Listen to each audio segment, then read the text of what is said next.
Halo semuanya, jadi hari ini kita akan bahas beberapa isu penting yang sedang terjadi saat ini. Jadi ini berdasarkan perhitungan secara matematis. Jadi bisa jadi apa yang saya sampaikan ini salah ya, karena ada beberapa faktor yang mungkin saya abaikan untuk melakukan kalkulasi ini. Nah, terkait dengan hal tersebut, jadi saya harapkan bahwa teman-teman bisa lebih terbuka melihat ini. Jadi katakanlah misalkan nggak setuju, ya bisa dijadikan ini semacam aplikasi matematika dalam menghadapi isu-isu yang terkini.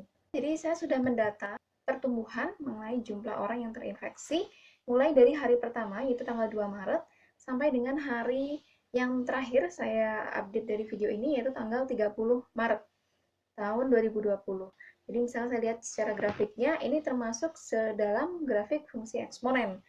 Nah, apa itu fungsi eksponen? Jadi fungsi eksponen itu adalah fungsi Y sama dengan E pangkat X yang melibatkan bilangan E di mana dia kurvanya dia naik gitu ya.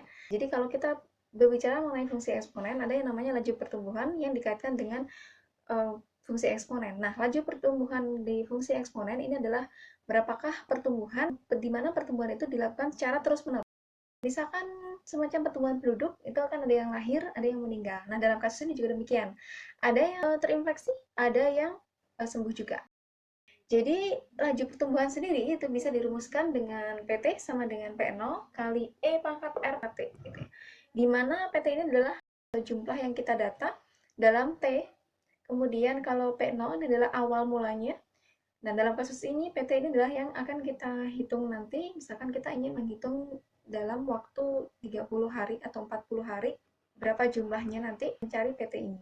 Nah, P0 adalah jumlah awalnya. Jadi kalau jumlah awalnya tadi berapa? Ini adalah bilangan, suatu bilangan yang menunjukkan porsinya berapa. R-nya ini adalah laju pertumbuhan, T-nya adalah dalam satuan waktu. Oke, jadi kalau misalkan dalam laju pertumbuhan, kita menggunakan rumus ini. Jadi saya akan menggunakan rumus ini untuk memperhitungkan berapakah laju pertumbuhan yang terinfeksi virus ini. Ini adalah jumlah sisnya, tanggal 2 Maret ada 2, kemudian seterusnya 4, 6, 19, 27, dan seterusnya, dan hampir setiap hari selalu ada peningkatan yang signifikan sampai pada tanggal 30 Maret yaitu 1414. Nah, kita akan coba memasukkan rumusnya untuk melihat laju pertumbuhannya. Nah, ini adalah laju pertumbuhannya. Nah, saya akan mengambil untuk laju pertumbuhan yang paling akhir yaitu tanggal 30 Maret, kemudian pada tanggal 2 Maret. Nah, jadi saya akan memasukkan datanya. Nah, pada tanggal 30 Maret, ini adalah 1414. Saya masukkan di sini. Ini sama dengan P0-nya, itu adalah tanggal 2 Maret.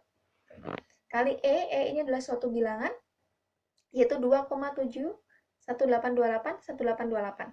Gitu. Ini sudah ketetapannya. Kali 28, ini adalah dalam hitungan hari, karena dari tanggal 30 Maret sampai tanggal 2 Maret, ini ada 28 hari. Jadi saya akan mencari nilai R-nya.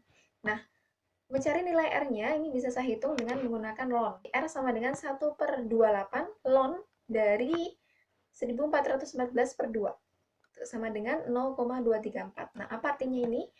Nah, bisa dikatakan bahwa laju pertumbuhannya itu adalah 23,4% per hari. Nah, yang ingin saya ketahui adalah kita yang memprediksi apabila laju pertumbuhan ini tetap konsisten seperti ini, 23,4% per hari, artinya tidak menurun atau tidak bertambah, maka saya bisa memprediksi berapa jumlah orang yang terinfeksi dalam waktu tertentu.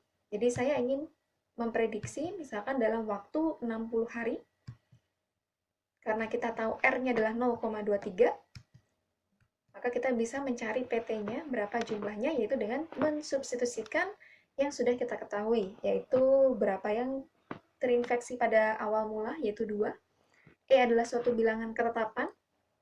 Kemudian R-nya kita sudah tahu 0,23 kali 60, karena saya ingin mengetahui dalam waktu 60 hari. Jadi secara matematis, dalam waktu 60 hari itu akan terdapat 1.929.228. Ini adalah hitungan secara matematis. Bisa jadi apa yang saya sampaikan ini salah karena ada beberapa banyak faktor. Misalkan kita sendiri untuk mencegah preventifnya seperti apa, itu juga bisa mempengaruhi. Atau misalkan laju pertumbuhannya itu semakin rendah, itu juga bisa mempengaruhi. laju pertumbuhannya semakin tinggi, itu juga mempengaruhi. Tapi secara prediksi, secara matematis, itu tebalnya seperti ini.